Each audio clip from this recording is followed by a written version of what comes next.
What's up, everybody? You're listening to Where's My 40 Acres, the Boob Tube podcast, and this week we're reviewing the blackest show on television right now. FX is on Atlanta. Shout out to Donald Glover, man.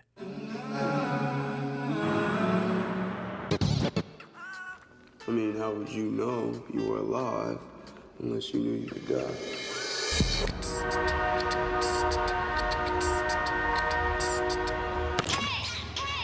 My boy hooked you up. He made you the lemon pepper joints, but these got the sauce on them. Life itself is but a series of close calls.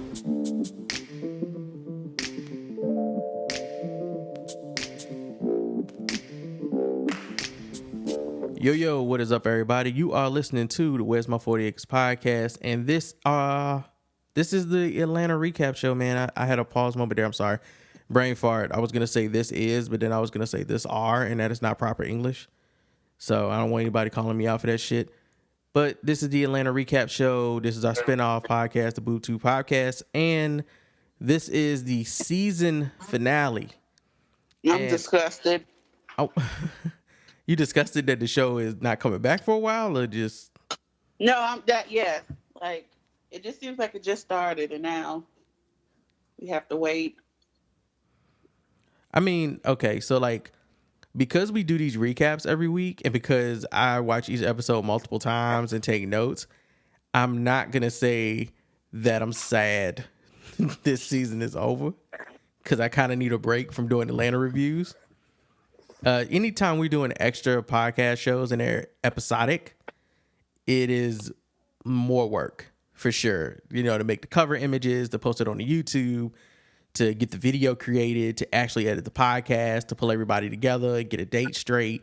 It's more work, man. And it's additional to all the other shit that you have to do in life to even keep this stuff going. I love Atlanta. I do. I think this season is better than the first season. But God, I am cool with it taking some time to come back for season 3. So, I'm still a little sad. Something else. I'm not. I am happy it was amazing and that I got to experience it. Let's put it like that. But I'm not going to be like, oh man, now what am I going to do? You know how much shit I need to do? No, I didn't say that. I'm just sad that it's over. We don't have any more episodes. But no, you know my list of things I have yet to see. Right. Like, shit, 13 Reasons Why season 2 is coming back this Friday. Dear White People season 2 started 2 weeks ago. I haven't even looked at that. I finished that. I'm watching this Evil Genius thing on Netflix. I haven't started that. That's just crazy. I started Black Lightning like 2 weekends ago. Got 8 episodes deep and then had to pause because I had to do some other shit. So I'm trying to finish that. Like, it's a lot out here. It's a lot. And then movies, like, y'all don't even know. Y'all listen to these Atlanta reviews, but I'm a DC film critic, y'all. I have to go screen movies every week. So I had to screen 3 films last week. I just don't do reviews for them here. I do them at another site. But it's always something, man. There's always some shit going on. Or Phenom having to watch multiple films. I know you ain't talking when you got a fucking byline in a commercial. I don't even want to hear. I don't even want to hear that shit. Listen, you set yourself up talking about like, oh, woe is me. I have access to advanced screenings. Coming from the nigga that was just crying off mic about how hard her life is, miss. I did an interview with Lena Waithe like 2 weeks ago. I said, sometimes I struggle. And I definitely am going through some current struggles in my day job. That's neither here nor there. But I agree. Like, I love Atlanta. Don't get me wrong. Like, Atlanta is great. But I find it very poetic how it ended, not only just for the season, but as a marketer, it warms my heart how this marketing rollout via Donald Glover has been, like chef's kiss. Like, it's been great with SNL and This Is America. And then literally that week, you have the season finale. I was like, this is just a wonderful rollout for Solo, a Star Wars story. So for me as a marketer, this has been flawless and seamless, and I love how it ended. Yeah. It was funny because I looked at the title for this episode, which is Crabs in a Barrel. And I was like, wow, that title actually works for the theme of the whole season, despite the theme being Robin season. everybody was a crab in a barrel this season. And all of the shit that they did either was like them trying to overcome somebody else or trying to get some shit or not getting some shit they thought they was going to get. It just was a lot. So for all of it to come to this, and I'm glad that they had everybody in this last episode, even Tracy. Okay. And I think it was a good end to the season. I saw some people that were upset because they said that this episode felt like a series finale, which, again, these are the same niggas that wanted to kill off Paperboy mid-season. And I understand why they would think this might feel like a series finale, but one, that's fucking stupid because this is the middle of the story still. And two, all this episode was showing you that the first part of this story is over. That's all it was. This is like, if you saw it last year, you saw part one where they were kids.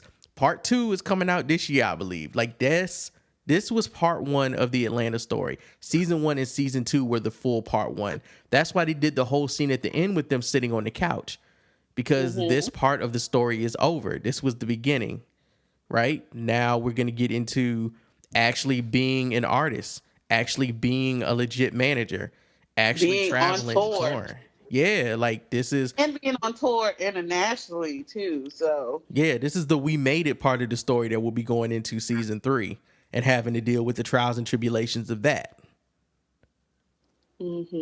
So, just be chill, y'all. Like, let Donald and them work and come back. Not to mention, everybody on this show is doing big shit right now. Zazie Beetz has Deadpool 2. Donald Glover has This Is America, Solo, SNL, and a bunch of other shit. Brian Tyree Henry is all over the fucking place and has like what Hotel Artemis coming out in a little bit. He was on a Broadway or whatever with Chris Evans. Tony nominated. He is Tony nominated. Yes, nominated actor. He is Tony nominated. Yes, and I saw the play. He's phenomenal in it. Chris Evans is really good in it. Like everybody's good in it, but good. Brian, like, listen, Brian Tyree Henry is talented. Also, I love him. Like he's the love of my life in my head. Okay. And LaKeith Stanfield has the film with Tessa Thompson coming out. Oh, that looks so good. Right. So he, you know, everybody out from this group is currently working, and a lot of it has to do with the success of this show and just how talented they are in general. Yeah, and I'll also add, I got to see Sorry to Bother You. It's really good. I hate his bragging. No, not even that. Like, LaKeith is a star. Like, everybody on the show is a star, but how often do you that everybody's eating off of a show outside of the show? Because like Hiro just signed a development deal with FX like last week. That got announced. Like he directs majority of the episodes of Atlanta. So like everybody's eating. Like your 4 kind of core people, everybody's employed outside of this. I'm like, yes, come on, get money.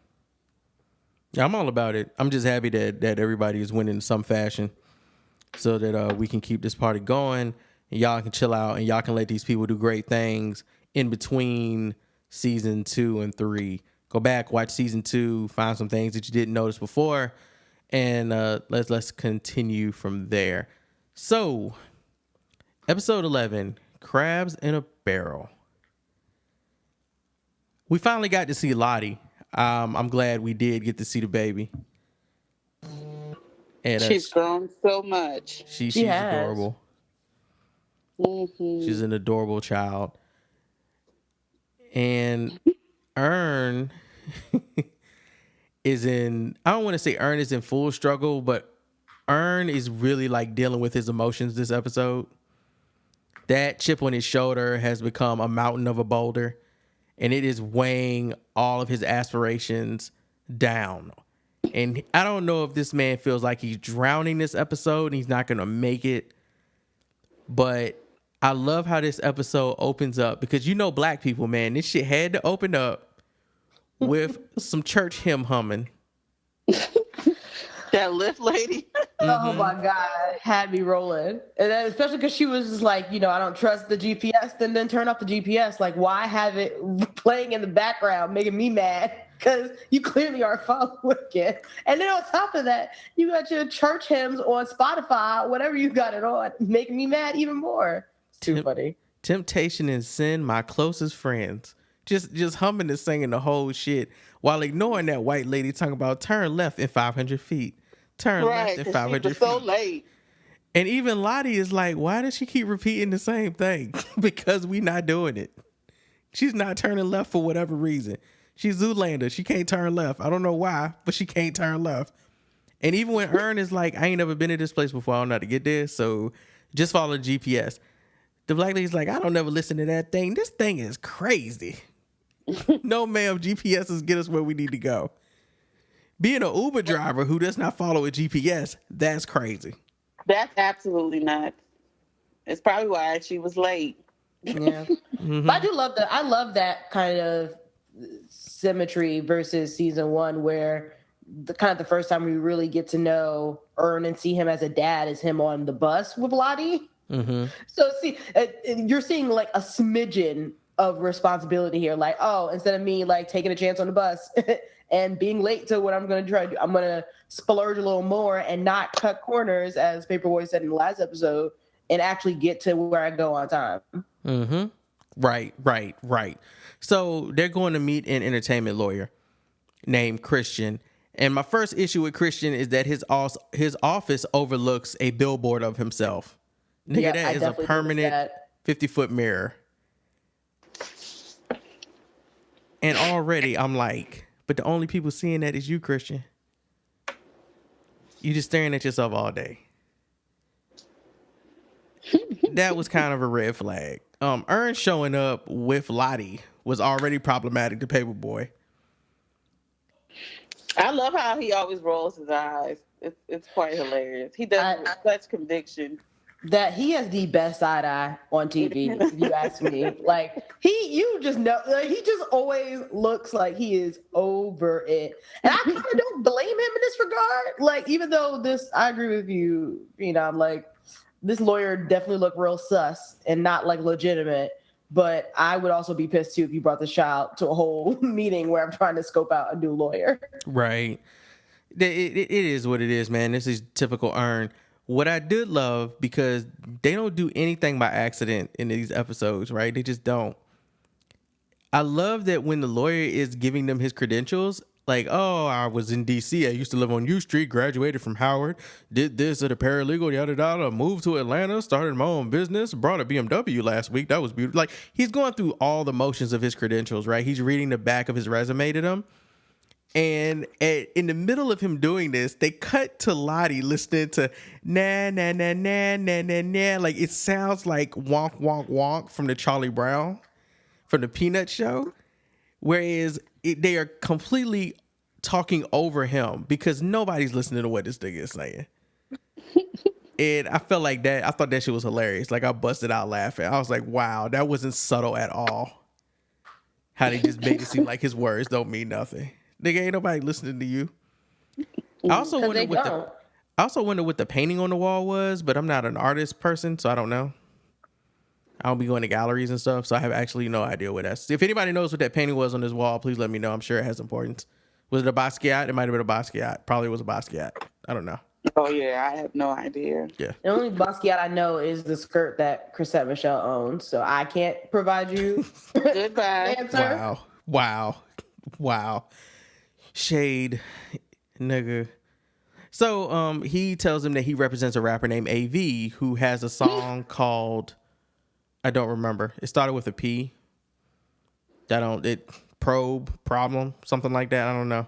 It wasn't enough to get their gears turning. And then he told him he represented not one, not two, not three, but nigga 4 clients on Love and Hip Hop. When you represent a Love and Hip Hop client, do you get what, 5% of their frustration? What do you get as a paycheck? Yeah, like, and that's like, as somebody who religiously watches Love and Hip Hop in all different variety of seasons, there's a level to what type of Love and Hip Hop. Are you getting a Hazel E? Are you? Good God. Are you, like, you know what I mean? Like, there's levels to who you're representing, right? Like, not everybody's gonna be a Mara Negra or like a Cardi B. Like, sometimes you get, Jocelyn. Rashida. Jocelyn. You know, not even Jocelyn's a little bit like sometimes you get like an Estelita or somebody like that. Like why? Who's what for what? Why they have no talent? This is unnecessary. I don't know. You might get Tip Drill. What if you represent Tip Drill? She got a pass. Oh, Jesus. Like, yeah, no. You got to, when you say it, oh, I represent 4 Love and Hip Hop castmates, my first question is who? Like, give me a name. I represent Trina's cousin. Right. Like, Bobby Light. Yeah. Oh. You represent Bobby Light or you represent like Alexa Scott. Like, that helps me for nothing. Right. Why would I care? I represent Veronica. The one that said nigga and think she black? Yeah. Bruh. Bruh. It's like, y'all had mad Latinas to choose from. You didn't even get the popular one. Like, what are you doing? Why didn't you get the blue hair one? The other one? Bruh. But yeah, kind of looks like new Emily. Not as fabulous.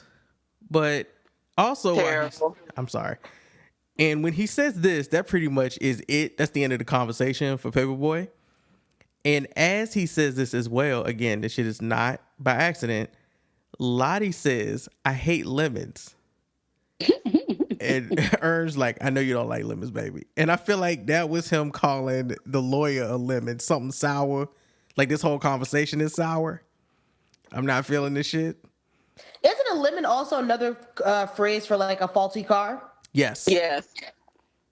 Well, he's that too. Yeah. You have the lemon clause. Best Buy definitely has a lemon clause. It's where you return an item 4 times and they haven't been able to fix it 4 times and they just give you a new one. Yeah, he's definitely a lemon. Let's see. They get out into the parking lot and they're talking as they're walking out, and Paperboy is adamant he wants a Jewish lawyer. And you can say that's racist and we don't give enough support to our black people out here in business. You know, what makes a Jewish lawyer better than a black lawyer? And that is explained later in the episode, so we'll get to that point. But he is telling Ern, get me a Jewish lawyer, give me a Jewish lawyer. And during this conversation, Ern says to him, you know, we're going on this tour, you know, make sure y'all are packed. It's a tour you should be headlining. And Alfred was like, I should be headlining, but that's not the case. Which, that was Ern setting himself up. He should have just kept that shit to himself. But again, that also plays into the episode later. So these conversations are not happening just, you know, on the gist of things. They're happening for a fucking reason. And the next thing that happens is FX decided to play that damn Superfly trailer. That shit is Did any of y'all watch Grownish? I do. Why the fuck is the baby from Grownish playing Superfly? Yeah, my thing is that like everybody in this situation deserves better.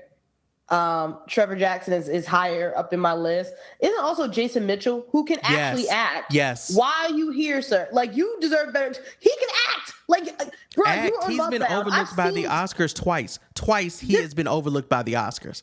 Like I've seen you in Mudbug, bro. I've seen you with my own 2 eyes. Like you deserve better too. And like, man, I don't have any interest in Director X outside of 2005. I'm sorry. Like, sir, why are you the director of this movie? Director X, dog. Why? I'm sorry. Did we just like take a time machine back 12 years ago? At a certain level, we use our real names when we direct stuff because our government we got to pay taxes under our government, sir. If you're doing a full feature film, I need you to use your full name, or at least your first name, or a fake full name. Anything that's a full name, though, sir. You don't get to be a letter. This ain't the movement. So that hair, like I've seen the trailer on mute, like just going down my timeline. And I saw that hair and I kept scrolling. I was like, I cannot invest money. I don't even want to invest my movie pass. Like that's just a waste of a ticket. I just got my new movie pass and I agree. Yeah, it's gotten to the point where I've gotten so snobbish with like the movie. Like before it's like, oh, you know, in the beginning I'm like, oh, it's a movie pass. I can go see whatever film I want and I'm not paying for it. Now I'm sitting here like, do I even want to waste that time to get up and get dressed and put on a bra to go see this movie? The answer is no. I'm just not feeling the shit. I'm not feeling it at all. I'm not feeling his hair. I'm not feeling the fact that he said since 11 years old in the trailer, he's been running the streets and that nigga's like 15. I'm like, okay, bro, you've been big dogging it for 4 years. Is that what you're trying to tell me? I also can't believe you when you had a rat tail. Bro, he definitely did have a rat tail on Grownish. He was a whole activist. Now you want me to believe you slinging work? I'm sorry. This is not connecting in my brain. Yeah, I'm not feeling this trailer at all. But it is what it is. It's what we're stuck with. So, whatever. The fact that I had to watch this bullshit twice, though, or 3 times, because I watched this episode 3 times, kind of pissed me off. Even watching it at 8x speed still pisses me off. But they come back from commercial, and I call this section Earn Go Move. Earn shows up with the moving truck, which he went and got himself, despite the fact that he hired movers. So my nigga rented a truck and then hired movers to move stuff into the truck for him instead of hiring like a moving company to just bring their own truck and come move the shit. And again, I feel like this is Earn cutting corners, and in the end, he had to pay them the amount of money he probably would have spent on an actual moving company, especially in Atlanta. They can't be that fucking expensive in Atlanta. I'm sorry. Like in DC, they're not terribly expensive, so they can't be crazy expensive in Atlanta for the amount of shit that they had. But he ended up paying what he would have paid for a full moving truck crew if he'd have just paid them. And if you gon' do some shit like this, you go get you a fucking U-Haul, and then you go and you find out where all of the Spanish dudes be hanging out at, and you hire 3 of them for $50 a piece, and they will move your whole shit. They'll move everything. All you got to do is get them boys a little bit of money. They will do a good fucking job. They will not take a lunch break at 3 p.m. and bring their kids to your house to play video games. Whose video games was them kids even playing? I was thinking maybe Darius. Darius looked at that game like he'd never seen it before. At one point, I remember when Paperboy was playing like video games in earlier episodes. Okay. I'm assuming it's his. Okay. So they was playing a video game system that was probably supposed to be in a box getting moved onto the truck with the TV. So when Earn shows up, one of the guys, the leader, Kenny, is drinking. He's drinking out of a brown paper bag. Brown paper bag is already a symbol of you not drinking Kool-Aid or Hugs, nigga. This is something that could do some damage to your liver. And when Earn asks him, is that a beer? He says, no. He's right. It's probably not a beer. It's probably a small ass bottle of cognac or some bullshit. It's probably a small $9.95 bottle of Hennessy that he is drinking, and he about to go move. Nigga, do you know how much work moving does and is on your body? The worst thing you can do before you move is drink. That's why you drink after you move, because you need the alcohol to numb the pain of moving. Yeah. I can confirm with that. Moving sucks. Fuck.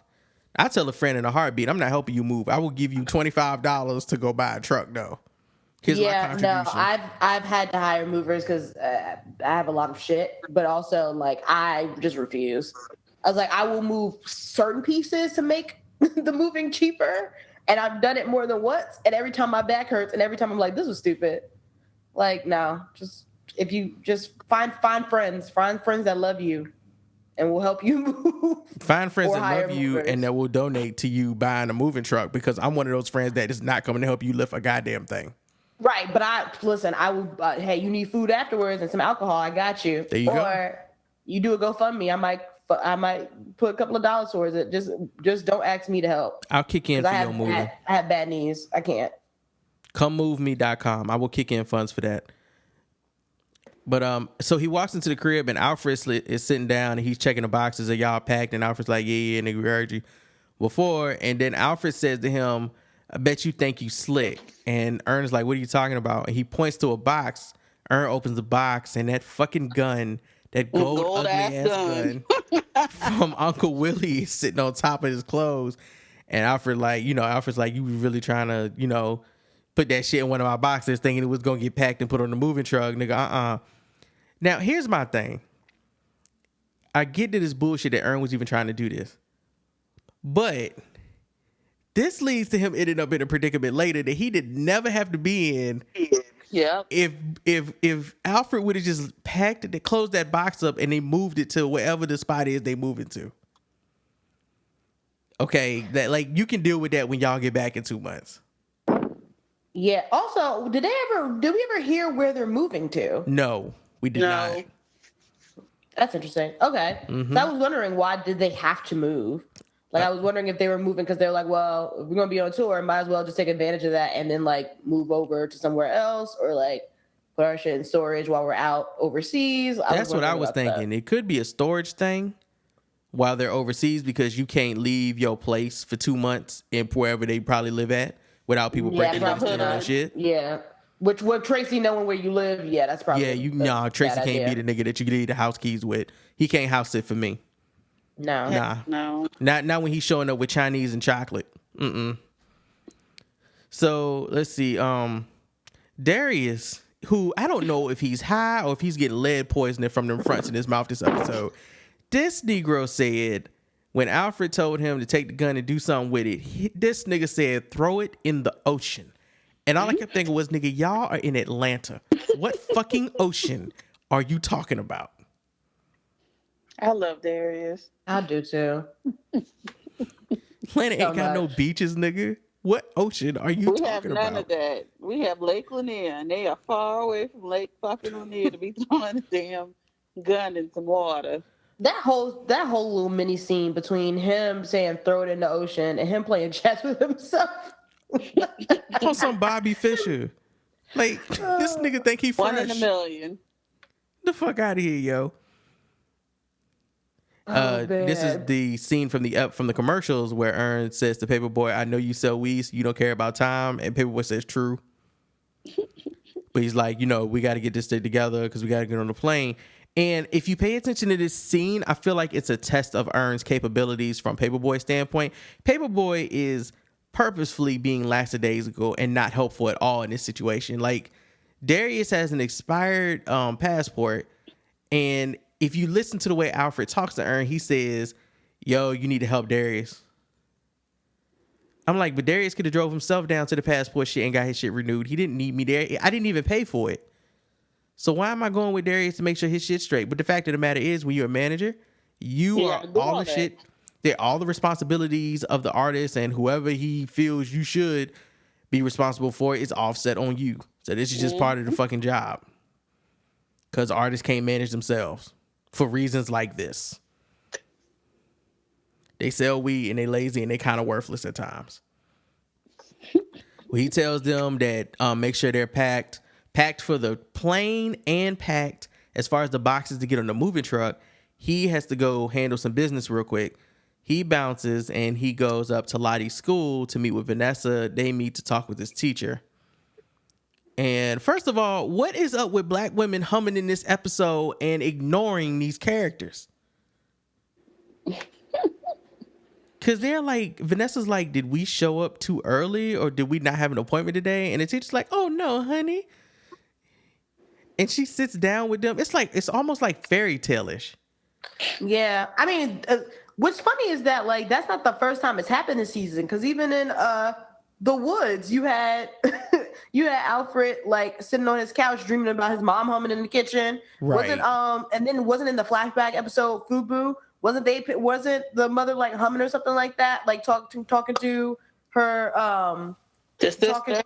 talking to her sister. Mm-hmm. Like, black women been humming throughout the season, kind of weirdly enough. Mm-hmm. That spiritual hum.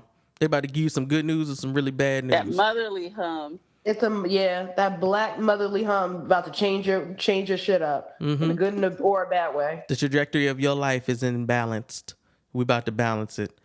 So she sits down and she tells them to their relief that Lottie is not dumb, but she's actually advanced. They were expecting Lottie to be dumb for whatever reason. I guess they based the raising of that child on the structure of their relationship. But clearly that's not the case. Lottie got the good genes and she's advanced. She knows all her colors and her numbers. Very gifted. She's gifted. So the teacher is like, I know about this school named Holy Oaks Academy. And she tells them that she has a friend that works there. There are some positions opening up for, I think, like kindergarten or whatever. And that they should apply and get Lottie in there. And it doesn't cost that much. Right? But and my cousins live in Atlanta. They went to private schools. That shit not cheap. So it's private school. It's not gonna be cheap. Starting from kindergarten too. Private school, depending on what state you live in, is the amount of like city college. Yes, sir. Mm-hmm. Yes, sir. What do you think I have a niece who lives in Jersey, and that shit is a whole tuition. Yeah, Obama's kids' school is like $23,000 a semester or some bullshit. So Ern asked her, I love this. Ern asked her, maybe we can put Lottie in the first grade. Until then, is there a place here for her for next year? And the woman says, oh no, honey, this school is awful. she said it like just so I can't think of what the word is. She said it like it was just like there's matter of factly. Yeah, she said it so matter of factly. And then Ern's like, awful is awful. And he asked her later on, is there anything cheaper we can do? And her response is, keep her in a 2-parent household. And I'm like, she giving y'all life lessons right now. Y'all need to be doing stuff for the baby. Oh, man, I sympathize. I do, because school ain't cheap, and Ern, I still don't know if he has a home or not. Like, even after this whole season, I don't know where he lays his head at night. So, hey, he wasn't asking unfair questions here. So, look, yeah, they absolutely need to keep that in mind. But also, I had a moment of, well, she only in kindergarten. So it's like, you gotta wait a year to save money. It's not like it's gonna like make her like super dumb to keep her in for that year. But then again, I'm not a parent, and this is why. Here's the thing: if Ern had lost $4,000, maybe he'd have been able to put down 2 years of tuition. I'm saying, like, listen, I was thinking about that the whole time. I was like, I'm glad he's asking these questions, and I'm glad both of them are looking at each other and trying to co-parent correctly. I was like, I still don't know where Ern lives. Does Ern have a zip code? Does Ern have an address? Does Ern have a P.O. box? Like, I had so many questions. Does Ern even still feel remorse for losing this $4,000? Also a better question. Also, I know we in the beginning of the season, we said that he lost the storage unit. Did he really? Are they just putting it in his home / storage unit? Does he still have it? No, he lost that storage unit. That's why old boy was still in his pants. That man was taking his shit. Yeah, that man was still in his pants. So there you go. Like, yeah, that's what I was thinking about the whole time. I was like, does Ern have a home? Sure. I was like, home is where the heart is. Bye. Home is where the heart is. He lives at 303 Poe. So that's his zip code. Oh my God. Yeah, that's funny. School is expensive. It is. Having kids are expensive. When you're talking about private school, and that's, my child is in first grade paying city college, in-state tuition for first grade, you puts a lot of things in perspective. It's like, yeah, I want my baby to be smart, but this is stupid in terms you know of what else? the amount of money you spend. Can't pay for your child's education with a bunch of gift cards. So next time you need to really rethink these life lessons. Jesus, wow. He bought a Vitamix that got stolen on the bus. By an old you lady. Pay for your child's education. By an old lady, and I guarantee you she was humming. That's just tuition. You still have to buy supplies and all uniforms. The other things. Mm-hmm. That goes the uniform. Oh my God, the uniform is key. I wore a uniform, and I went to public school, but we had uniforms. My elementary school and high school wore uniforms, even though we were in public school. And man, when kids grow, shit adds up.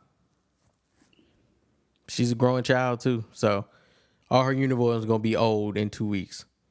It is what it is. But and so they, as they're leaving the classroom, Vanessa straight up asked her, "Would you have told us that this school was awful if our child wasn't gifted?" And the woman doesn't even think on it. She says, "Oh no, honey." And she said, and I love this, she says, "If I see a steer smart enough to get out the pen, I leave the gate open." Because as they're walking to the parking lot, Vanessa's like, "Did she just compare this school to a slaughterhouse?" And Ernest like, yes, Yes, she did. She's saving Lottie's whole life and not letting her become some beef. But, and of course, somebody discovered this on Twitter. If you read the wall, as Van is asking the teacher this question, and her and Ern are standing there in the doorway leading into the classroom, there's like a board where you put little messages and sayings, and on the board it says, "What's in my backpack?" No. Yes, it absolutely does. Absolutely says, "What's in my backpack?" Oh, wow. Mm-hmm. They have one of those conversations where I don't think we know where their relationship currently stands at this point. They're not together, but I don't think they're completely broken, because this child is always going to be something that bonds them. But there are still feelings there. And Ern, since he was in his feelings when they broke up in the first fucking place, is finally getting his head leveled at the very end of the goddamn season. So there's no telling where he could be when he comes back in 2 months. Vanessa still has feelings for him, even to the point where I feel like when she was saying, "I always thought Lottie would be gifted because you're smart," was like a compliment from a loved one. Mm-hmm. You know, there's still heart there that she has for this man. And this is one of the only episodes where Ern did not get on my fucking nerves, because I could see him trying, and not trying to cut corners, trying, just actually trying, wholeheartedly trying. And I felt his frustration with all the bullshit that he had to deal with this episode that no one was helping him with. Mm-hmm. Like, he just sucked it up and he did shit. And I'm glad he just did it without like blaming somebody else. He opened up the episode blaming them showing up late to meet Christian the lawyer on the woman, their Uber driver, being religious. But after that, I don't think he blamed anybody for anything. I think that was the last time he blamed anybody for anything.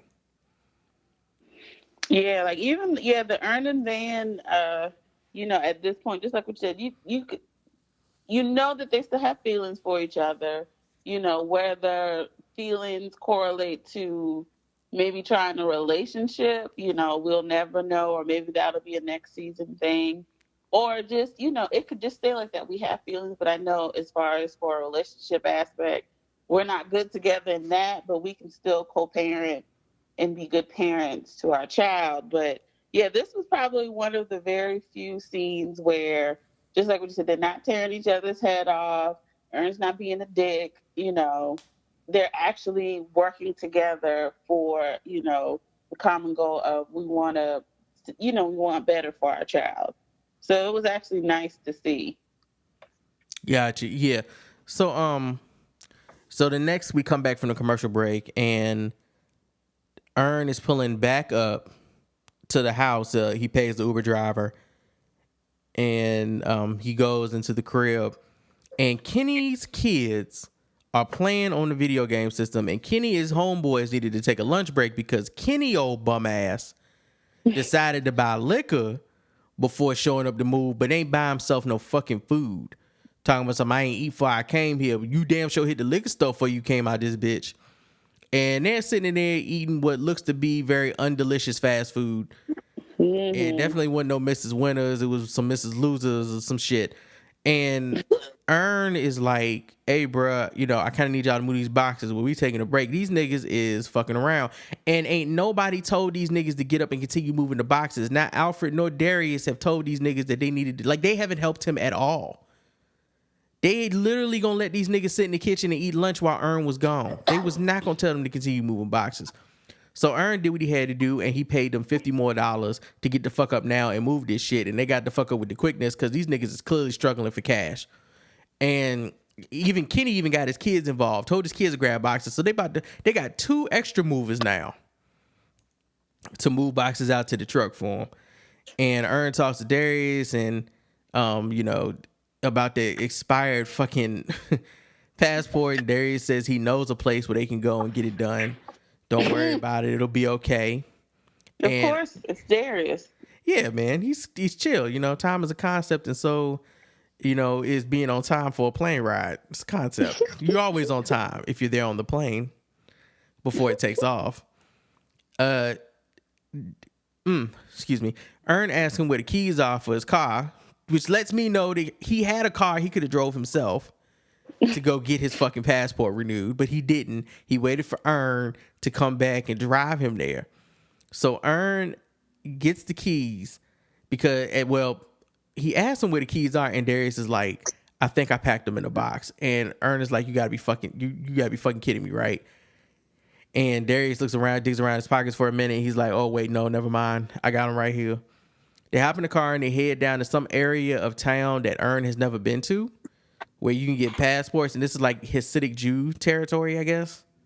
Which gives me Roswell vibes. There's a lot of Jews up there. You would know before we would. I said you would know before we would. Yeah. You know? Yeah, so. like it's either there or there's some little pockets in downtown that you can get you can get a quick hustle. $350. Underground Atlanta. Oh yes. So they walk up in and they walk to the back area. And first they sit and they wait to be called, like the DMV. But this is Hasidic Jew DMV, so they work a lot faster. Your ticket with the number on it actually means something. It doesn't mean long wait. It means very soon. And Darius asked him, when you piss, do you go through the zipper hole or over the boxes? And Earn says, I go over the boxes. And Darius says, me too. I don't think that's the right way.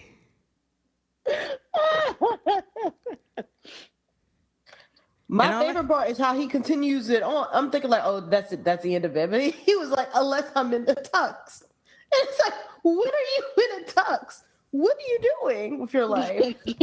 Listen, now, to y'all, that conversation may have been like, this is ridiculous. I'm listening going, well, it depends on if I'm wearing basketball shorts under my jeans or not, and what type of dress pants I got on, and what type of boxes I got on. Like, it gets complicated. You typically don't figure out how you're going to relieve yourself in the stall till you in front of the stall. But yes, you have options. So it wasn't a pertinent question, but it was a question and had some validity to it for niggas baiting in DMV, Hasidic Jew areas. All right. They get called up and Earn is like, I need to get a passport renewed today as quick as possible if you can. And the guy's like, cool, we'll get it back to you in 2 hours. And Earn's like, oh shit, that's wow. And he says, just fill out this paperwork. Earn hands the paperwork to Darius. Darius says, all right, thank you. I love you. To the man in the window, who makes a face like, okay. He goes to fill this out, and Earn decides to ask him a question. He asks him to be honest with him. Well, first the guy actually tells him that they're used to doing this because this is the spot. It's a lot of shit. Okay, so that you're supposed to kind of get from this. This place is the place that rappers typically go because rappers like to procrastinate. And he knows Earn is a manager because rappers don't come into this place on their own to get their own expired ass passports renewed because rappers don't know how to do that, which also means that most rappers' managers in Atlanta must be Jewish because only Jewish people know that this place exists unless you're Darius, who is just a weird variety of nigga that knows random facts because he probably has a whole slew of Jewish friends and gets invited to Drake's house to party because he knows Drake's chef. That's how weird Darius is.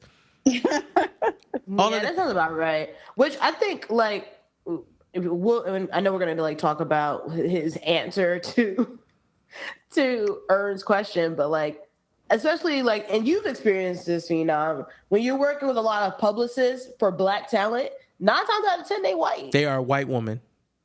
Yes, they are white women specifically. You are correct. Like, that is something that I have noticed. Like, you're talking about people who are quote unquote like black, and how they've been able to get the roles and kind of pick and choose what they want for their career is that they have a white woman that has a lot of access and a lot of connections to put them in those places.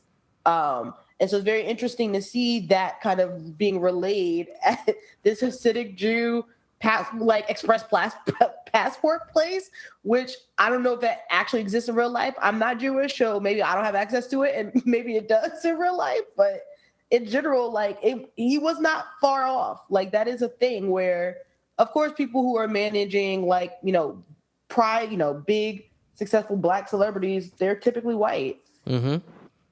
No, it's and the reason that a lot of these a lot of publicists are white women is because of the field itself and the companies they work for and the companies that represent them.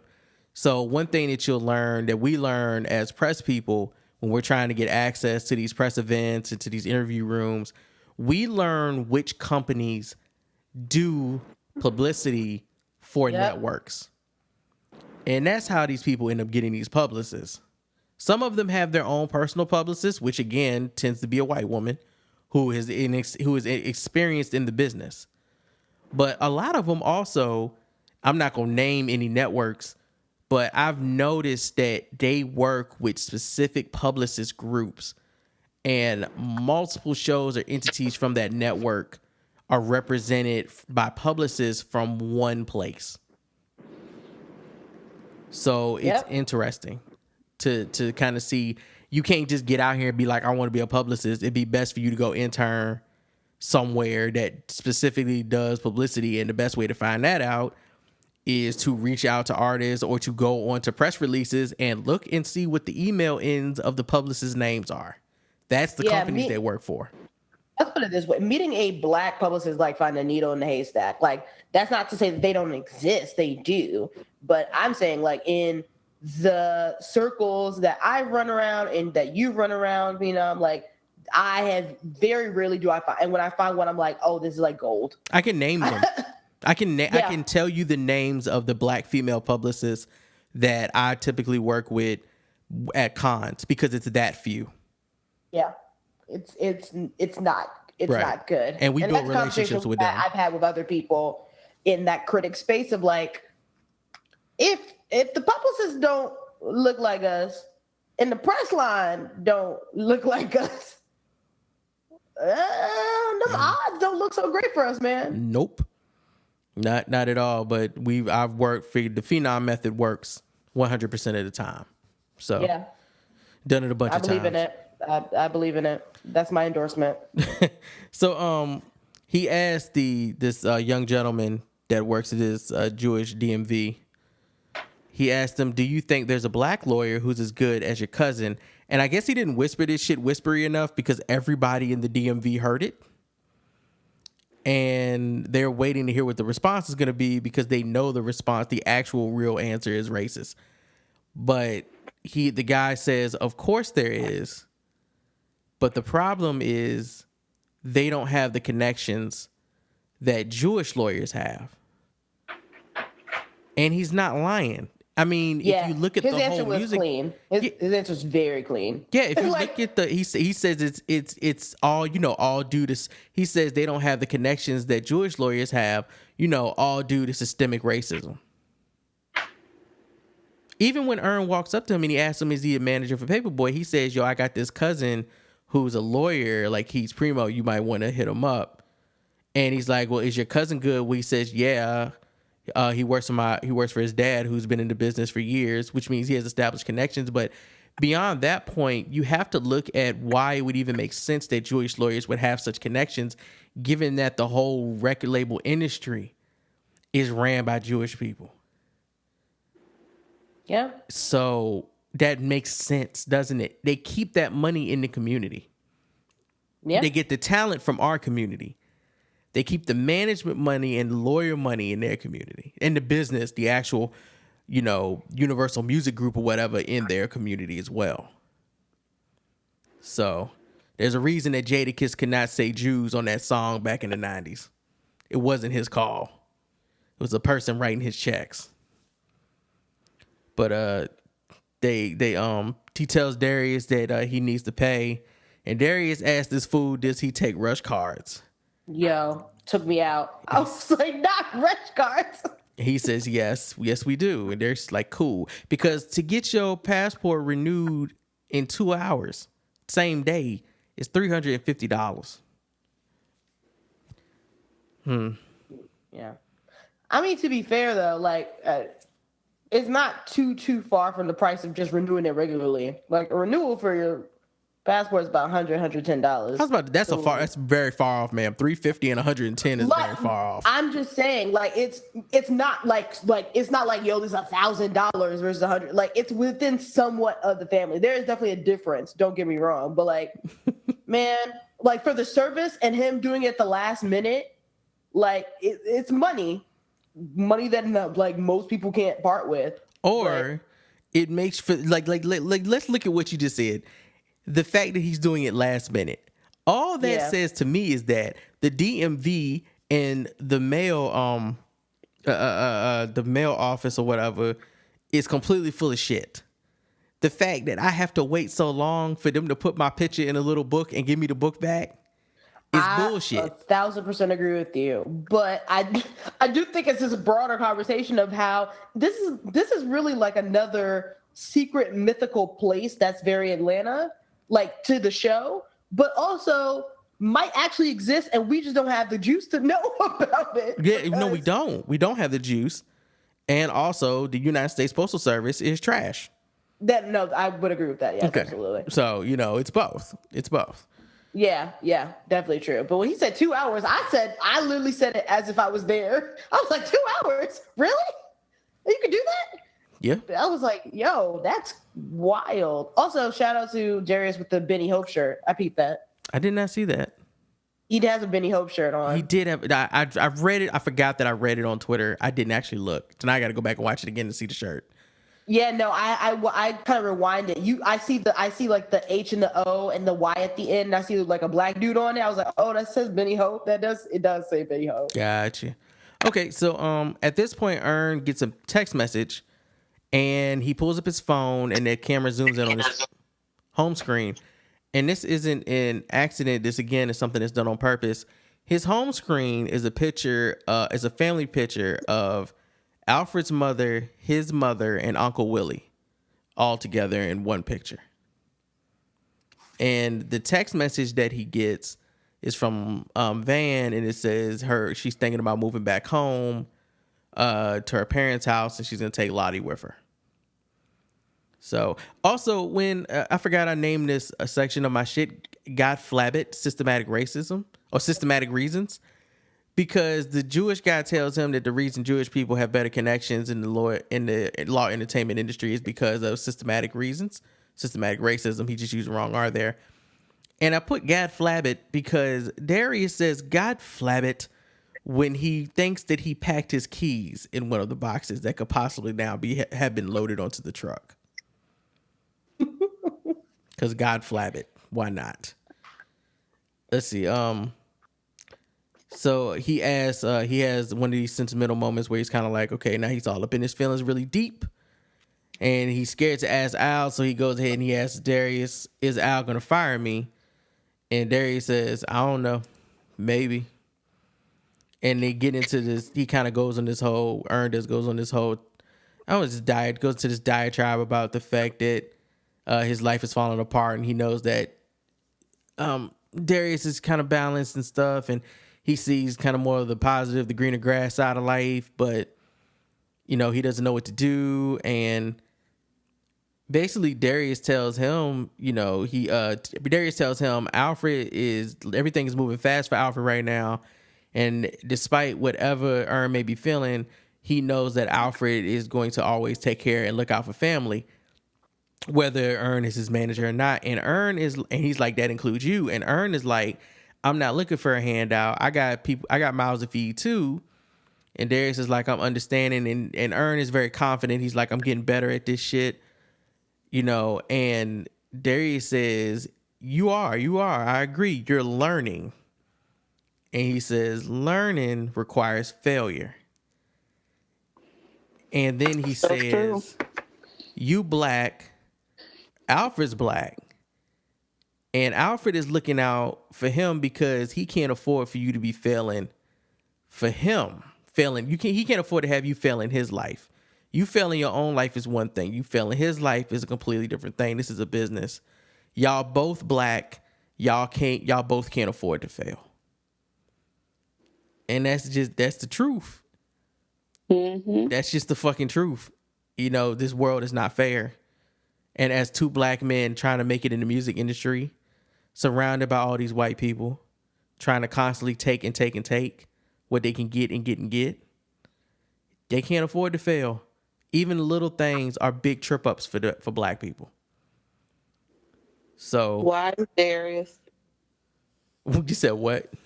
Wise Darius. Wise Darius with the gold fronts.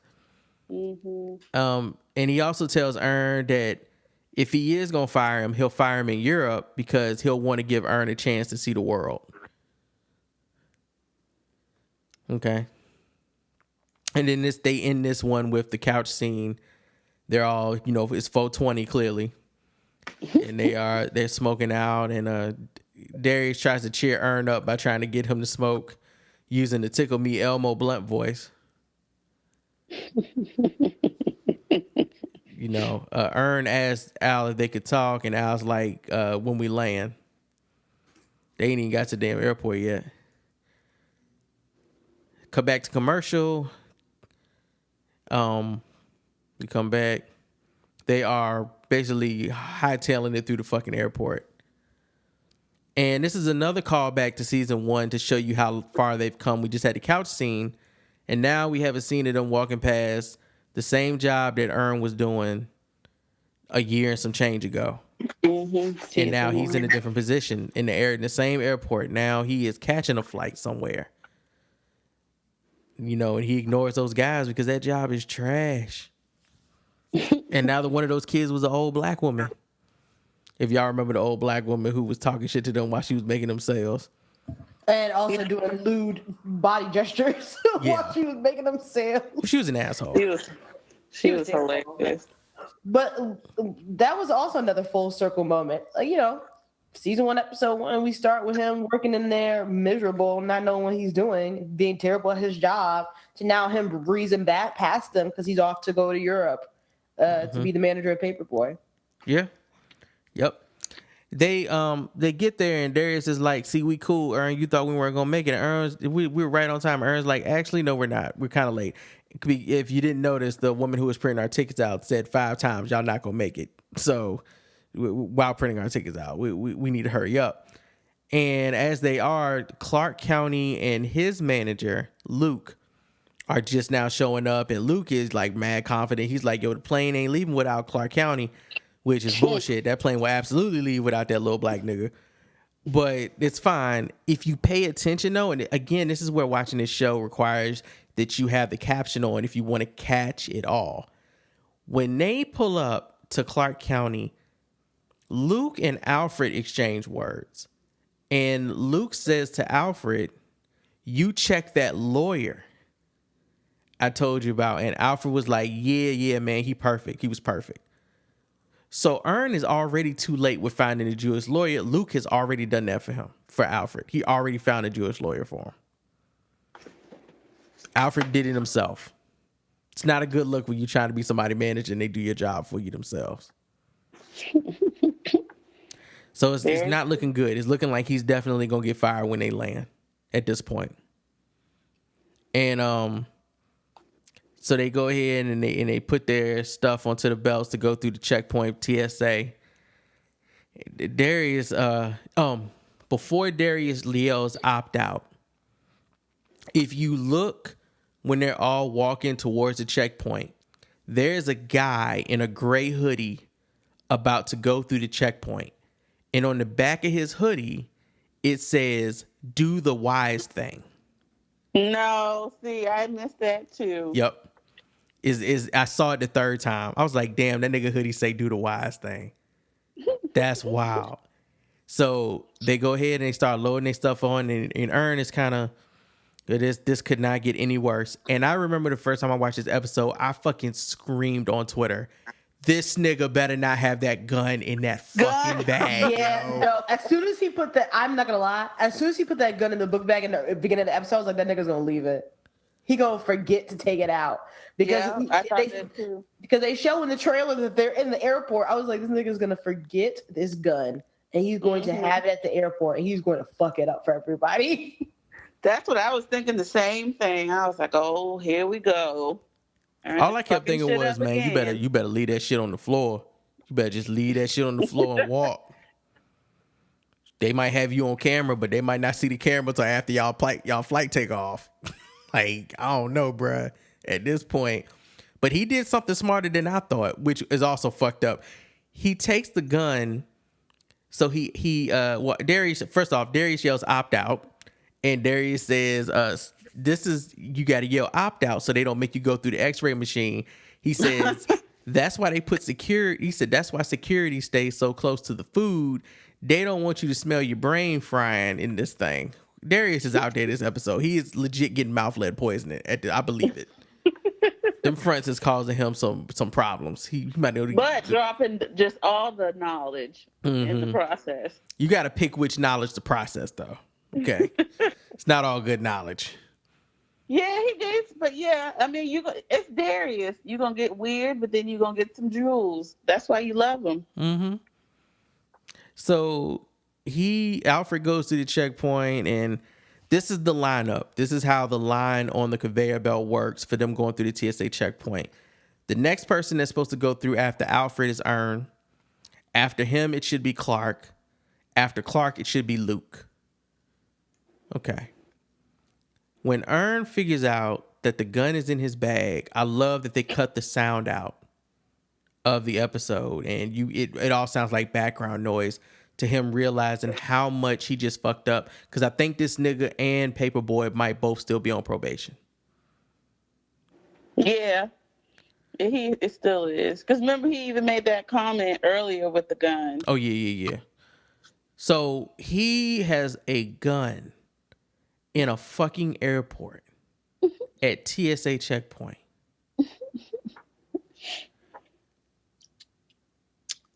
Wonderful. The night of is the only other thing I can think of that has a more guilty looking motherfucker than this scene right here. And Ern must have saw that do the wise thing hoodie too, because when the sound comes back in, he asks Clark, hey man, can you hand me a bin? Clark reaches over to hand a bin, and this is a very subtle motion that you have to pay attention to. Basically, you have to have seen this episode already to even catch when he does this. When Clark turns to reach for the bin and asks Luke to grab him a bin, they are both looking away from Ern. Ern, you can't see it because it's off camera, but you can see his body shift over to Clark's side and then back over. It's very subtle. It's very fast. It's very quick. It's hard to notice. He slipped the gun into Clark's bag. Then he goes through the checkpoint, gets all his shit back up. And when he comes out of the checkpoint, because he knows they're about to find this gun in Clark's bag, he tells Alfred and them, yo, we need to move like now. And when he does this, Alfred is asking a question that I have always had going through the fucking airport, which is, you know what I don't get? How they make you take all your shit off, then rush you like they ain't just asked you to take all your shit off? Yeah. Valid fucking question. It is. But as they're walking away, hightailing it without looking too conspicuous, you hear the alarm go off and a woman yells, whose bag is this? And this is another scene where you need to either pause it and rewind it and actually pay attention to what's going on in this, because it's happening in the background. It's not super clear, but it's clear enough. Clark County clearly got caught with the gun in the bag. And Luke actually went through the checkpoint before him. Yeah, he's right behind him after you see Ern's now empty bag come out. Mm-hmm. You see him getting went through the metal detector, he out, and then Clark County was like, Luke, come over here, after he gets popped with the gun. Right. So Luke walks back to where Clark just got popped with the gun, like Joy said. They cut to the scene with Ern, Darius, and Paperboy on the plane, and they're kind of chilling. And Paperboy, they have the conversation that I guess they were going to have when they landed, but it's a different conversation, I think, at this point. Because Paperboy saw the whole thing. Paperboy saw Ern take the gun out of the bag and put it in his bag. And it took me a while listening to this to actually understand what Alfred was saying, because it kind of felt out of context, some of it. But when I went back and I listened to it again, I understood what he meant. He was saying that, see, that's the shit I'm talking about. When he started off with that's the shit I'm talking about, I thought he was referring to the many times that Earn fucks up. But what he was saying was, that's the shit I'm talking about. Niggas in this business don't give a fuck about you. They care about themselves, and they're going to do whatever they need to do to make sure that they're going to get what the fuck they need. And we are some niggas that need to make sure we gonna do what we need to do to get what the fuck we need. We not no different from them niggas. Okay? He was saying that's what I'm talking about. Niggas in this business ain't shit, and we niggas in this business, so guess what? Sometimes we ain't shit. That's the game. And he says, you my blood earn, you know, they niggas gonna do whatever they gotta do to survive. They ain't got no choice. We ain't got no choice either. I need people around me, like you my cousin, you my family, you the only nigga that truly know me. You give a fuck. I need that. Because these other people don't give a fuck about him. Clark County don't give a fuck about him. Luke don't give a fuck about him. Earn is actual family. You can see that they were close as kids, clearly, because their mothers were close. He also had that flashback to establish it, which I think you said in your podcast review the last week, was that this is really kind of like part 2 of a part 1 finale. Right. And that Fubu establishes kind of that closing point, and I agree with you. Yeah. I think thank you for bringing that back up. This definitely brought that full circle as well. And, you know, Earn doesn't say anything because he tells him before he started, you don't need to say nothing. But that's pretty much the gist of it. Hey, bro, I see what you did. You learning. You did what you needed to do. We gonna get this money now, and you my manager still. Essentially, that's what he was saying. You still my manager. So then Clark County gets on and walks past Paperboy, and Paperboy looks at him. And he's kind of like, he turns around to see where Luke is at, and he asks Clark, "Yo, Clark, come back." Now I've watched this scene a bunch of times to try to check Clark's demeanor, because as far as I'm concerned, Clark County should have known that wasn't his gun. So he had to know one of them niggas, somebody set him up to get popped with his gun. And when he turns around, I can't really tell. We know that Clark County is crazy to an extent from that episode with Darius Earn and Darius and Alfred and them in the studio. So we know that Clark County is not wrapped too fucking tight. Now, when he calls him back, he asks him what happened to Luke, and he's like, "Oh man, you know, Luke not coming. He got caught with a tool." And Darius, man, I'm telling y'all, Darius high as fuck this episode. Darius says, "Oh man, he probably had a screwdriver or something, man. You know, you can't have those, you know, going through the checkpoint, man. It's probably a screwdriver." And Clark says, "Nah, it was a hammer with gold handle. Shit was fly too. I wish it was mine. Yoo-hoo." And he walks off. And it's like the only time that somebody has said yoo-hoo this season where that shit just sounded dark. He says it in this very like callous, maniacal, like malicious way. Like he truly looks like the villain in that moment when he says it and walks up to his seat. And that's when Earn hasn't said anything this whole time. And Earn leans over and he says to Paperboy, "The gun was in Clark's bag." And it was funny because when I first watched this episode, I was so confused. I thought that Alfred didn't know. When Alfred said, "I saw what you did back there," the first time I watched this, I thought he was talking about like Earn trying to rush them through, and he saw everything Earn did that day to make sure they caught this flight. That's what I thought he meant. So when Earn was like, the gun was in Clark's bag, and Alfred made this face after he told him that, I was like, damn, Alfred just told you that you my manager again, and now you telling him that you tried to put a gun in another artist's bag on a flight that they was getting on. It's like you ain't learned shit. That was my first take. I was like, but that doesn't make sense. Like, that doesn't make sense. I feel like that doesn't do anything for Earn's character. It continues his fuck-uppery. Right. So then I went back and I watched it again, and I was like, oh no, he's saying that because that relates back to the line in the beginning after they meet the lawyer where he says you should have been headlining. That was Earn's way of trying to mitigate that situation. Getting Clark kicked off the tour and him not being able to, or getting him to not be able to make the flight on the plane leaves it open for Paperboy the possibility of him to be the headliner now. Headliner, yeah. But that's all fucked up now because Luke took the hit for the gun, and it actually, so I kind of feel double, like weird ways about this.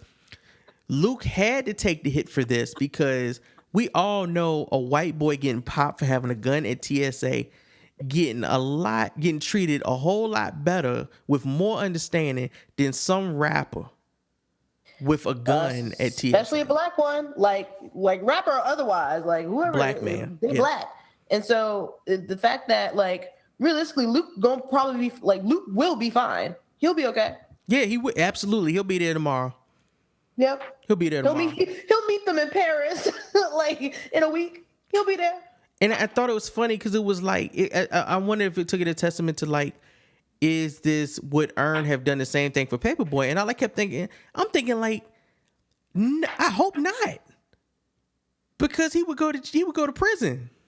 Yeah, like that's another thing too. Like this is not just like, yo, there's a black man in TSA with a gun. There's a black man who's on probation at TSA with a gun. Right. With a gun. This is one of the perks of having a white manager or white business partner. You know, this is the Dave Chappelle skit where he's like, they got pulled over by the cops and the white boy gets them out of a ticket while talking shit.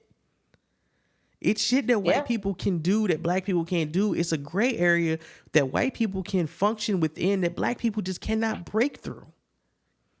It's insane, right? This is free will of white privilege that they can dance around in and have all this fucking fun and fuck up and it'd be okay, that black people can't even get close to. Within 10 or 100 feet, you automatically getting hemmed up and taken off, thrown into the fucking, and thrown into jail or prison for being black and trying.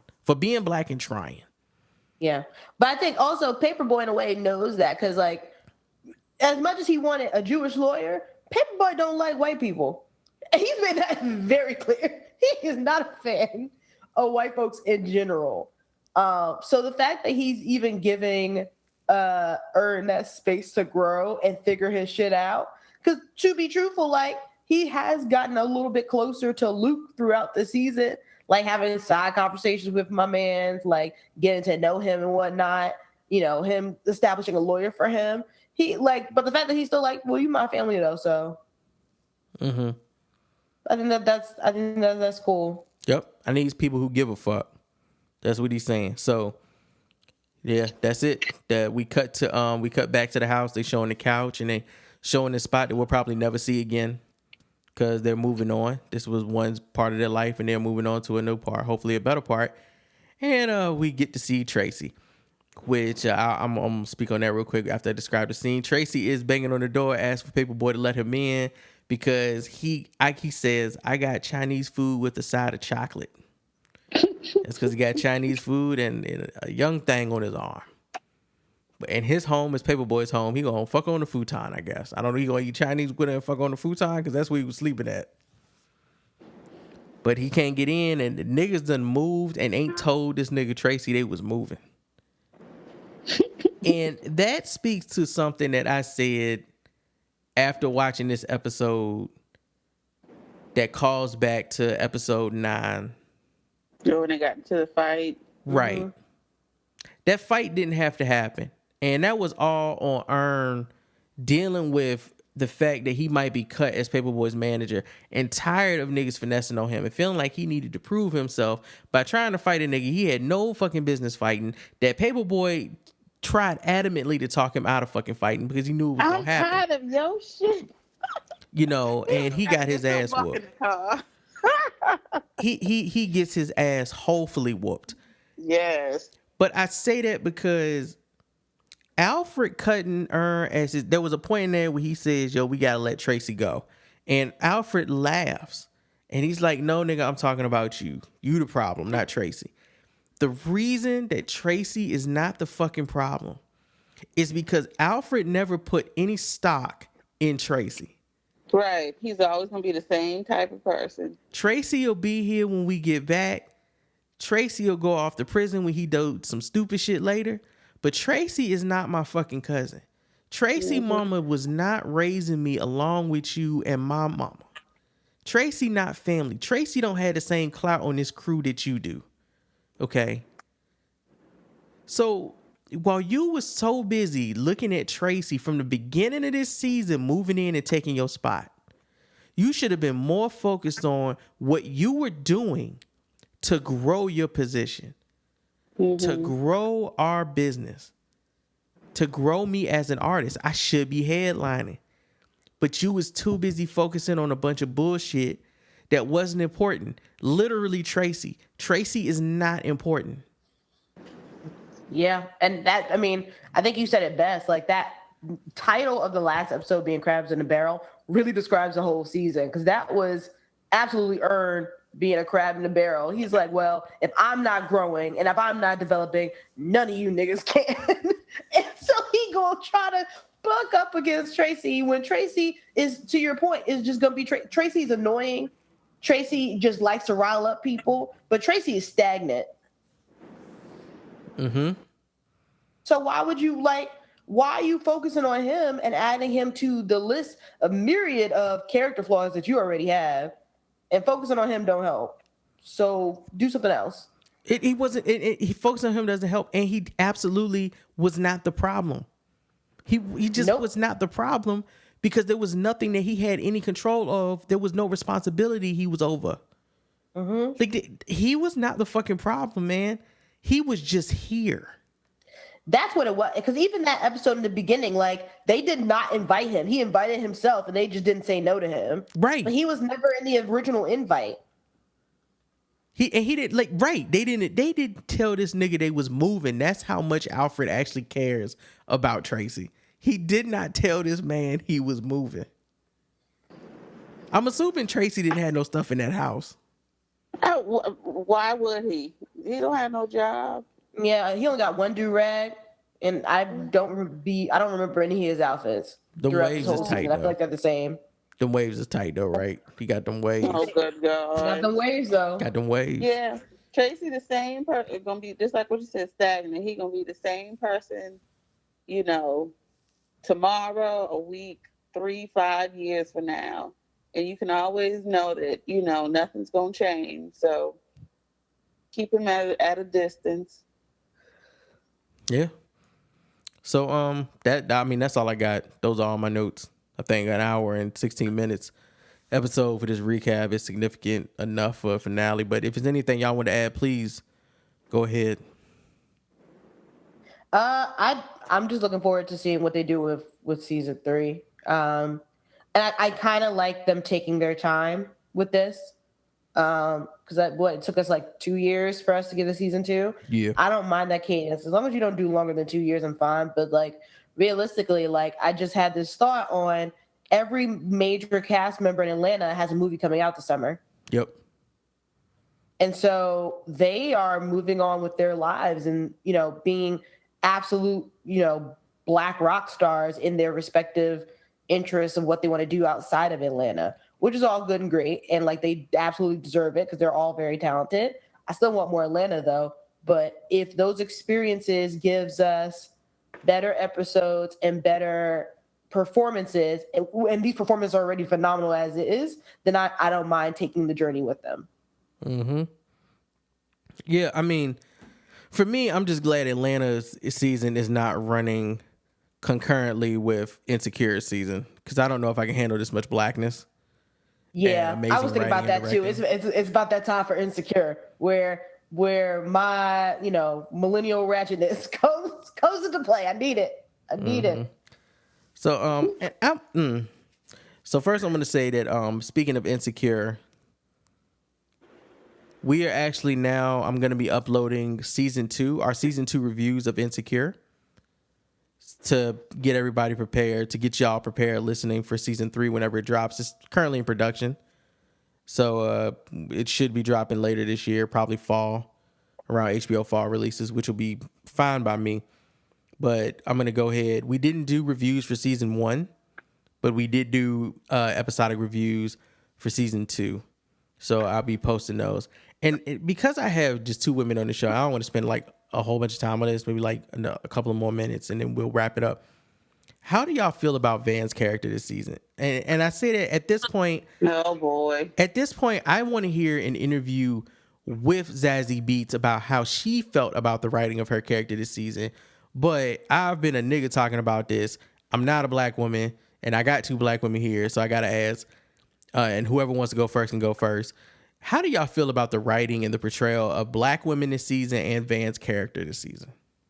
I mean, I've never really had an issue with Van. In terms of how she's written, I do think, and I'm not even talking about that specific Champagne Poppy episode, but black women in general are more kind of, for the lack of a better term, accessories in the world of Atlanta. Like outside of Van, they're kind of just really kind of background characters, whether they be kind of moms or flashbacks or like used for an episode. Now, to be fair, like we get a lot of that, especially in this season where we only see a character once and then they disappear. Like Shorty in the Woods, she disappeared. Like Bibby in that episode of the barbershop, homie disappeared. Even Tracy, he's been throughout the season, but like he's not really like, to your point, like he doesn't have a lot of table stakes. Like he's just kind of like there. So I think outside the core four, everybody else is really kind of inconsequential. Maybe you can include Clark County into that for this season, but even he was there very minorly, but he helped kind of progress the story forward. But yeah, like it's definitely noticeable that black women are kind of like in the background of Atlanta. But to be fair, like it's outside the core four, everybody's in the background. I do think it's a numbers game. So because Van is the only woman out of the four core characters, she really is kind of the only representation that we get to develop a storyline. Would I like to have more women and kind of more developed storylines, even if it's for like one or two episodes? Would I like to have like another black woman be kind of like a Clark County that kind of drives the story along for a whole season? Yeah, I would like that as well. But in particular to Van, I don't necessarily think her writing was bad this season.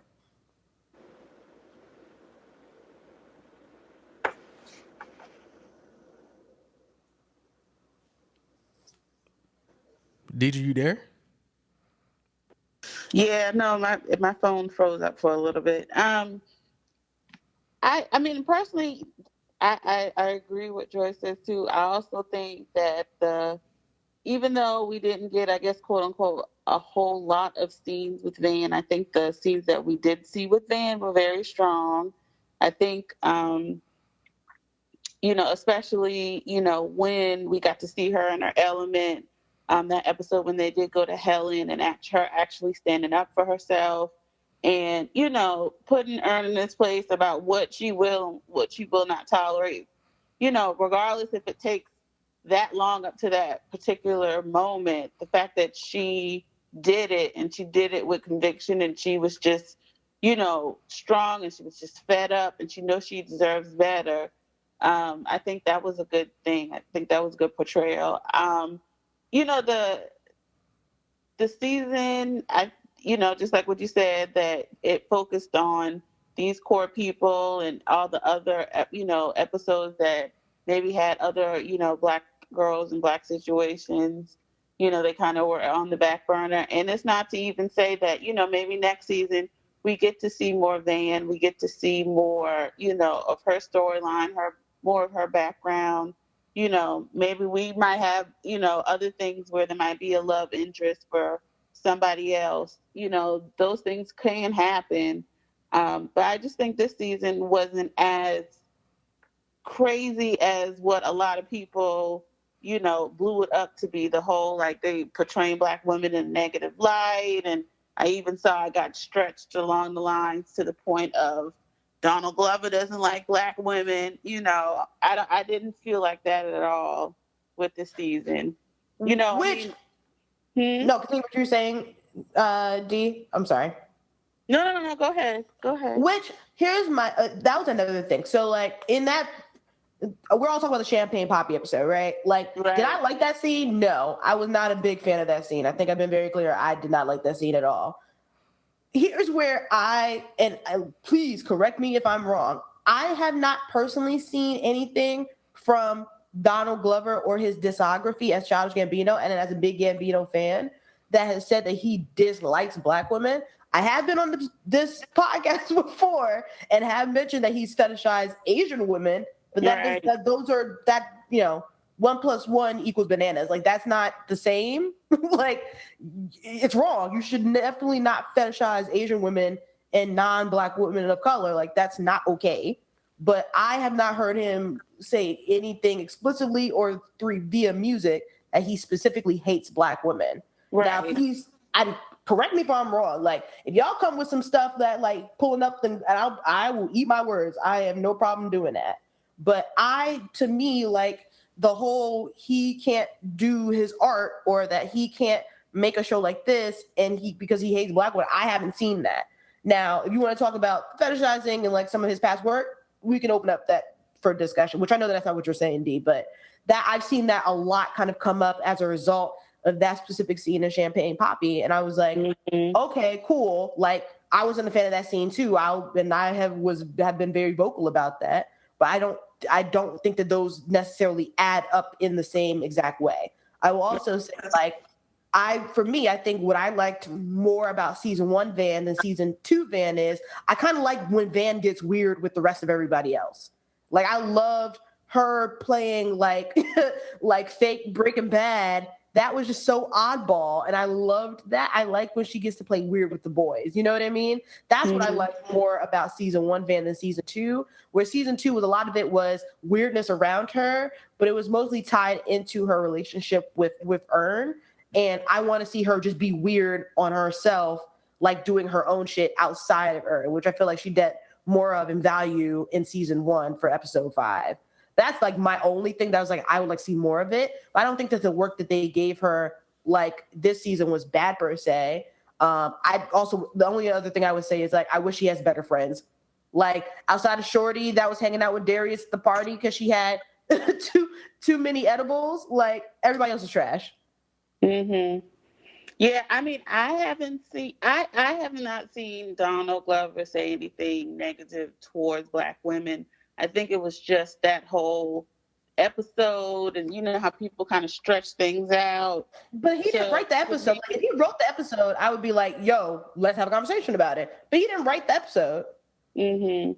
And I mean, to a fault as well. Like, yeah, like, was that uncomfortable for a lot of Black women to see that scene? Yes, absolutely.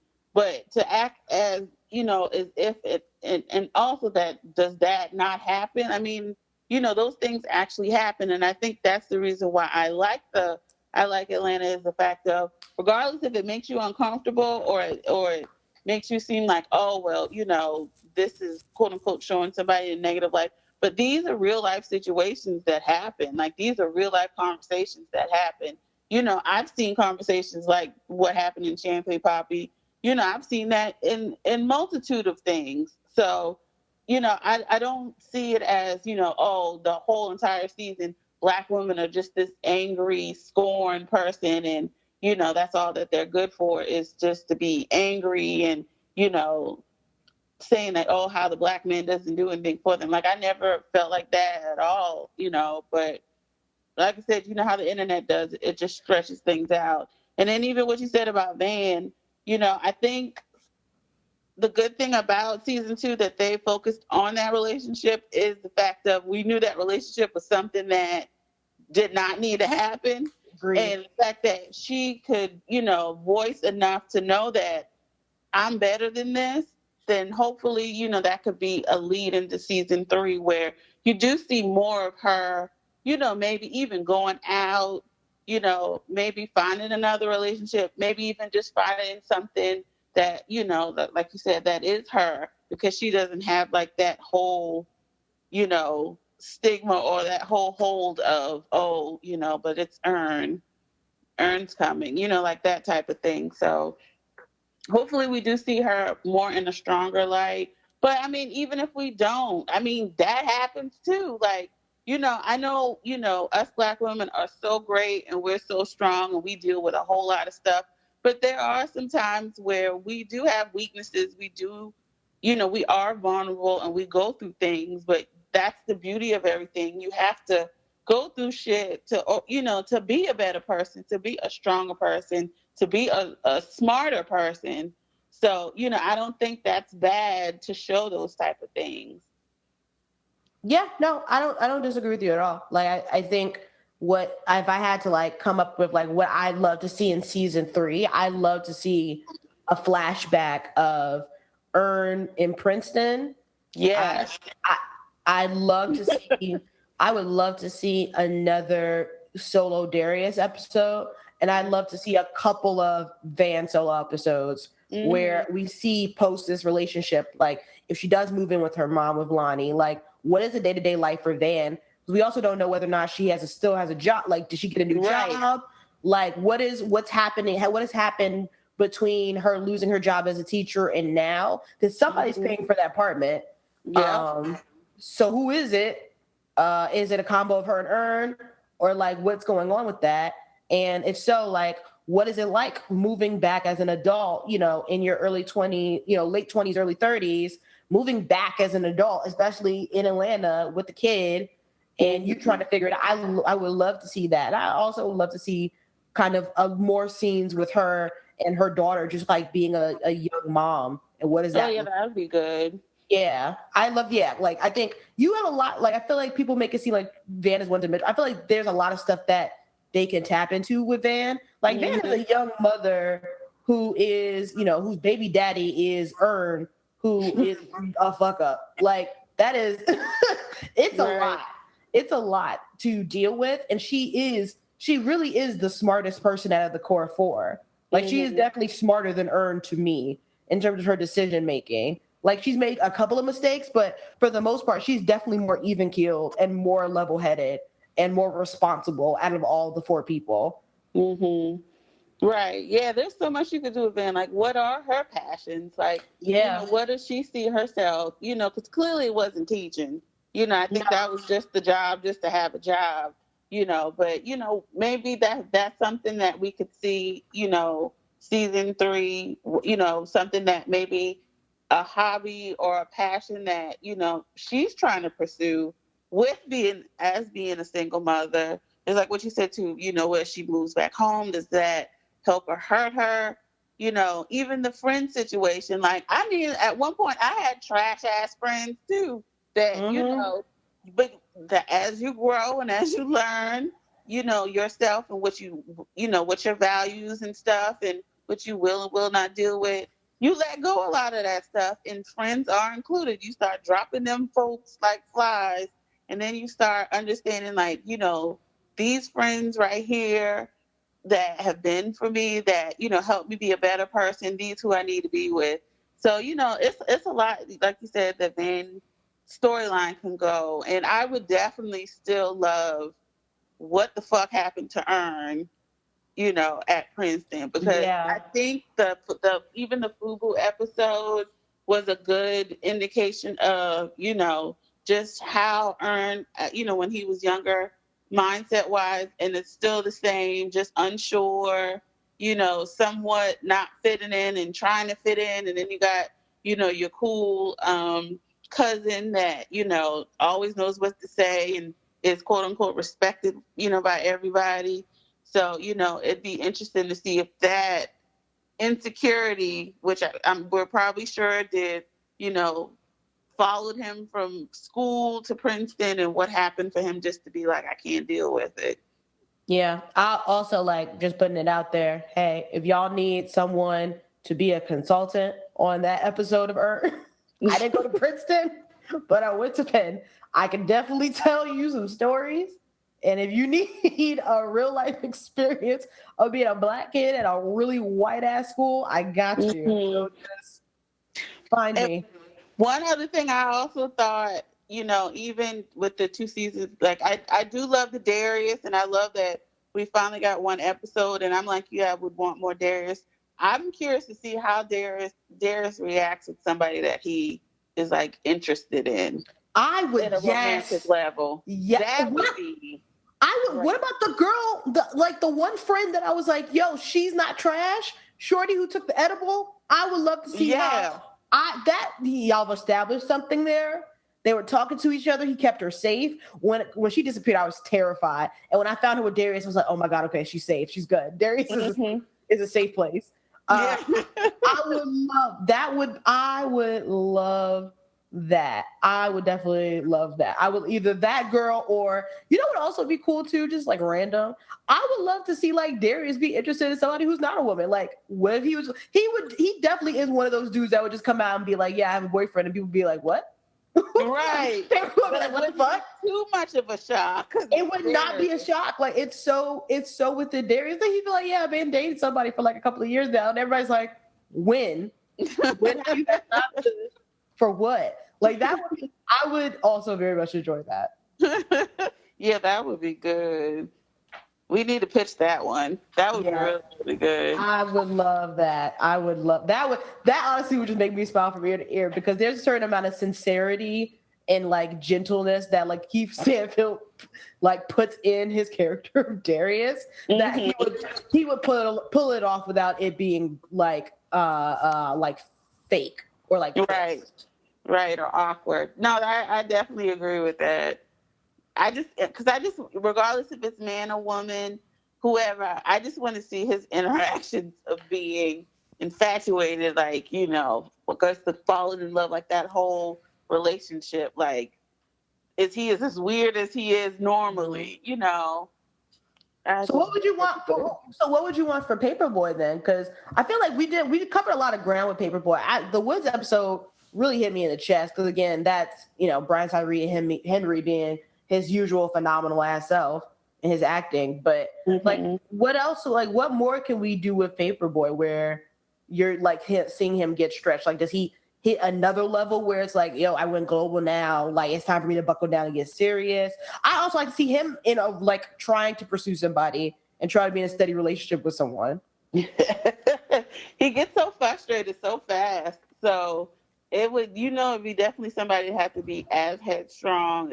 Yes, I would love somebody to be like, come and put him in his place. That would be great. I would be good TV. He needs that because I think that would be like a shock for like, oh, okay, like, you know, he would definitely need that.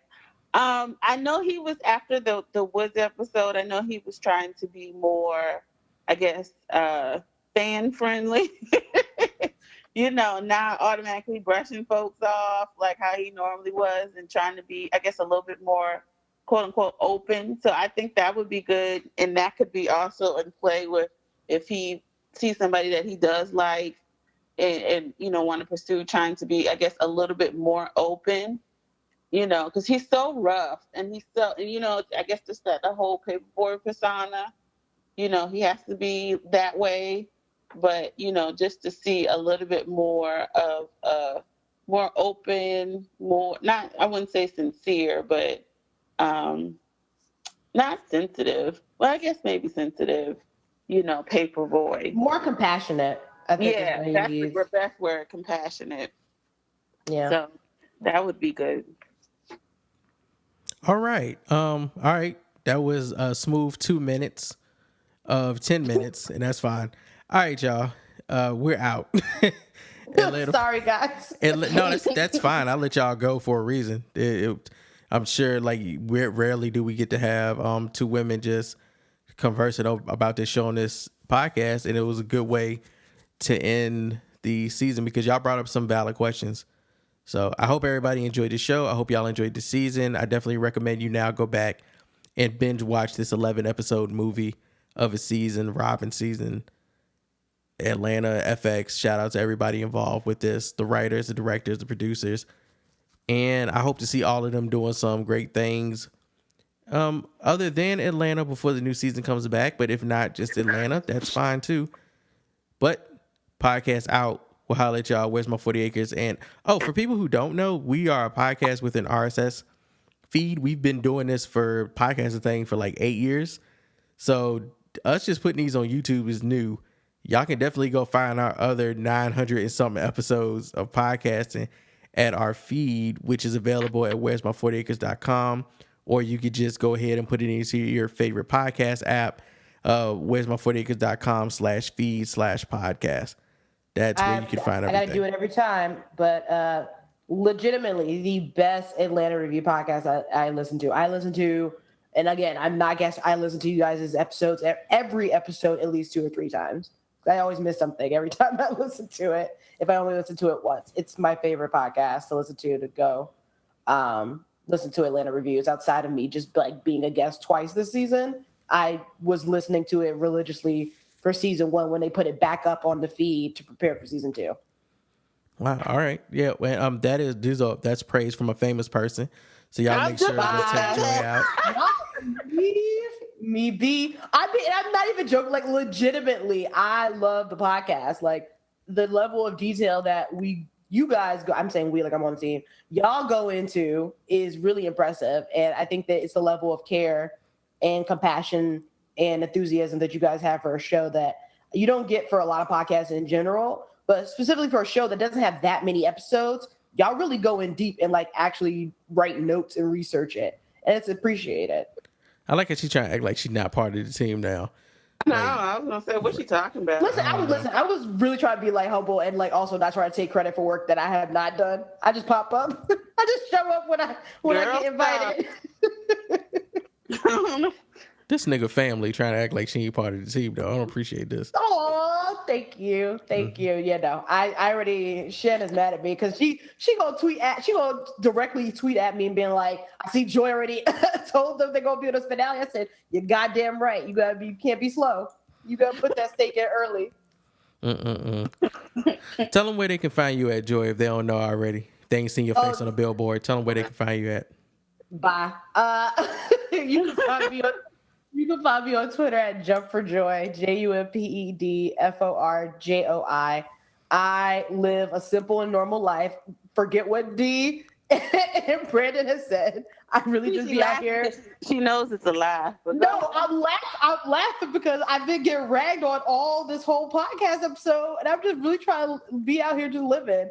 But no, I am a marketer. I'm a brand marketer by day, and I write film reviews at night.